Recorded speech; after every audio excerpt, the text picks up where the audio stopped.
ಚಿಕ್ಕಮ್ಮ, ನೀವು ಹೇಳ್ದಾಗ ನಾನು ಕೆಲ್ಸಕ್ಕೆ ಸೇರ್ಕೋತೀನಿ.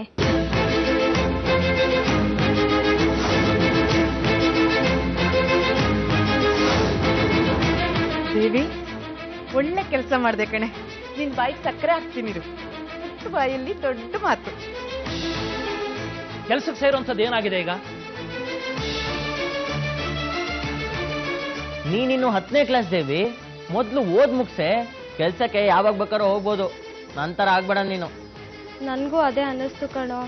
ಆದರೆ ಲಾಯರ್ ಹತ್ರ ಹೋಗಿ ಬಂದೆ, ಅಪ್ಪಂಗೆ ಬೇಲ್ ಸಿಗತ್ತೆ, ಆದರೆ ದುಡ್ಡು ಬೇಕು ಅಂದರು. 20,000 ರಿಂದ 30,000 ಬೇಕಂತೆ ಬೇಲ್ಗೆ. ಇಷ್ಟಕ್ಕೆಲ್ಲ ಯಾರಾದ್ರೂ ಓದ್ ನಿಲ್ಲಿಸ್ತಾರ? ಅಮ್ಮಂಗೆ ಔಷಧಿ ಖರ್ಚಿದೆ, ಮನೆ ಖರ್ಚಿದೆ, ಒಡವೆನೂ ಇಲ್ಲ. ಪದೇ ಪದೇ ಯಾರನ್ನ ಕೇಳ ಚಿಕ್ಕಪ್ಪ? ನಾವೆಲ್ಲ ಇಲ್ವೇನೆ? ಸುಮ್ನಿರ. ದೇವಿಗೆ ಹಂಗೆಲ್ಲ ಯಾರಿಗೂ ತೊಂದರೆ ಕೊಡೋ ಮನ್ಸಿಲ್ಲ ಅಲ್ವಾ ದೇವಿ? ನಿನ್ ನಿರ್ಧಾರ ಸರಿಯಾಗೇ ಇದೆ.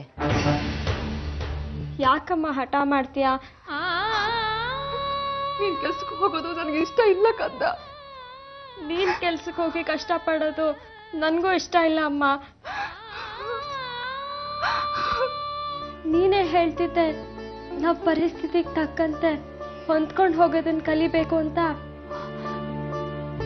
ಹಾಗಲ್ಲ ದೇವಿ. ನಾನ್ ಕೆಲ್ಸಕ್ಕೆ ಹೋಗ್ತೀನಮ್ಮ, ನೀನ್ ಒಪ್ಲಿಲ್ಲ ಅಂದ್ರೆ ನನ್ನ ನಾಣೆ.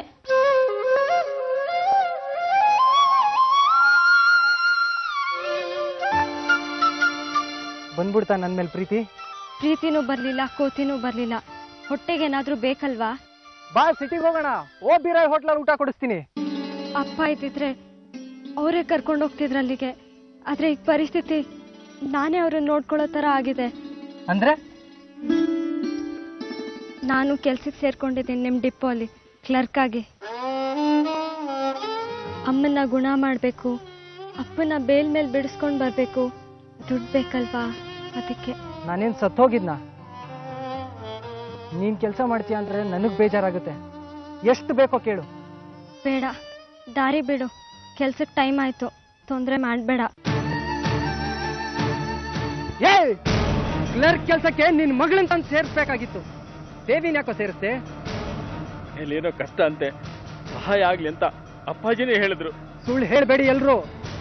ಅಷ್ಟೊಂದು ಕನಿಕರ ಇದ್ದಿದ್ರೆ 2 ಲಕ್ಷ ರೂಪಾಯಿ ಕೊಟ್ಬಿಟ್ಟು ಆದ ಕೊಡಿ ಅಂತ ಹೇಳ್ಬೇಕಾಗಿತ್ತು. ಹಾಗಲ್ಲ ಚಿಕ್ಕನಿ. ನಾನು ದೇವಿ ವಿಚಾರದಲ್ಲಿ ನನ್ನ ಮನ್ಸನ್ನು ಬದಲಾಯಿಸಲ್ಲ. ದೇವಿ ಇಲ್ಲಿ ಬಂದಿರೋದ್ರಿಂದ ಇನ್ನೂ ನನ್ಗೆ ಹತ್ರ ಆಗ್ತಾಳೆ. ಹೋಗಪ್ಪಾಜಿಗೆ ಹೇಳೋ. ಏನೋ ನೀನಿಲ್ಲಿ ಸೂಪರ್ವೈಸರ್, ಕೆಲ್ಸಗಾರನ ಸೂಪರ್ವೈಸ್ ಮಾಡ್ಬೇಕು, ನನ್ನನ್ನಲ್ಲ. ದೇವಿನ್ ಮಾತಾಡ್ಸ್ಬೇಕಾಯ್ತು, ಅದಕ್ಕೆ ಬಂದೆ. ಪಾಪ ಚಿಕ್ಕವಳು, ಇಲ್ಲಿಗೆ ಹೊಂದ್ಕೊಳ್ಳೋ ಕಷ್ಟ ಆಗತ್ತೆ. ಇದು ಕಾಡಲ್ಲ, ಹುಲಿ ಸಿಂಹ ಇರೋದಕ್ಕೆ. ನಾವೆಲ್ಲ ಮನುಷ್ಯರೇ. ನನಗೋ 7 ವಯಸ್ಸಿನ ಮಗಳಿದ್ದಾಳೆ. ಹೋಗ್ ಕೆಲಸ ನೋಡು. ಆ ಕುಬೇರಪ್ಪನ ಗಾಡಿ ಲೋಡೋದಂಗಿಲ್ಲ. ಅಣ್ಣ ತಂಗಿ ಏನೇ ಇದ್ರು ಮನೆ ಒಳಗಡೆ, ಡಿಪೋ ಗೇಟ್ ವರ್ಗು. ಗೊತ್ತಾಯ್ತಾ? ಇಲ್ಲಿ ಏನೇ ಇದ್ರು ಅವಳು ಅಕೌಂಟ್ ಅಸಿಸ್ಟೆಂಟು, ನೀನ್ ಸೂಪರ್ವೈಸರು. ಶಿಸ್ತನ್ನ ಬೆಳೆಸ್ಕೊಳ್ಳೋ, ತಲೆ ಮೇಲೆ ಕೂದಲನ್ನಲ್ಲ. ನಾಳೆ ಬೆಳಿಗ್ಗೆ ಸಣ್ಣ ಕಟಿಂಗ್ ಮಾಡಿಸ್ಕೊಂಡ್ ಬರ್ಬೇಕು. ರೈಟ್ ಹೇಳೋ, ರೈಟ್ ಹೇಳೋ.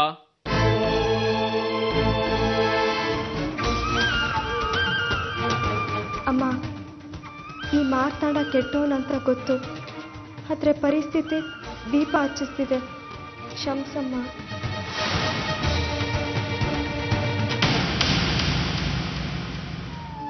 ಒಳ್ಳೆ ನಾಯಿ ತರ ಆಡ್ತಾನ ಭೂಪಾಲು. ಅಣ್ಣ, ಭೂಪಾಲ್ ಯಾವಾಗ್ಲೂ ಇಲ್ಲೇ ಇರ್ತಾರಾ? ಯಜಮಾನ್ರ ಹಿಂದೆ ಬಾಲ ತರ ಓಡಾಡ್ತಿರ್ತಾನೆ. ಅವ್ರಿಲ್ಲ ಅಂದ್ರೆ ಇವಂದೇ ದೌಲತ್ತು, ಇವಂದೇ ಡಿಪೋ ಅನ್ನೋ ತರ. ಹೊಸೊಬ್ರು ಮುಂದೆ ದರ್ಪ ತೋರಿಸ್ತಾನೆ. ಯಾಕೇಳು? ಹಳಬ್ರಿಗೆ ಇವನೇನು ಅಂತ ಗೊತ್ತು, ಕ್ಯಾರೆ ಅನ್ನಲ್ಲ. ಏನಾದ್ರೂ ಆದ್ರೆ ನೀನ್ ಇರ್ತೀಯ ಅಲ್ವಾ ನನ್ ಜೊತೆ? ಹೆದರ್ಬೇಡ, ನಾನು ಯಾವಾಗ್ಲೂ ನಿನ್ ಜೊತೆನೇ ಇರ್ತೀನಿ. ಬೇಗ ಊಟ ಮಾಡು, 20 ನಿಮಿಷ ಅಷ್ಟೇ ಊಟ ಟೈಮು. ಲೇಟ್ ಆದ್ರೆ ಅದಕ್ಕೂ ಕಿರಿಸ್ತಾನೆ.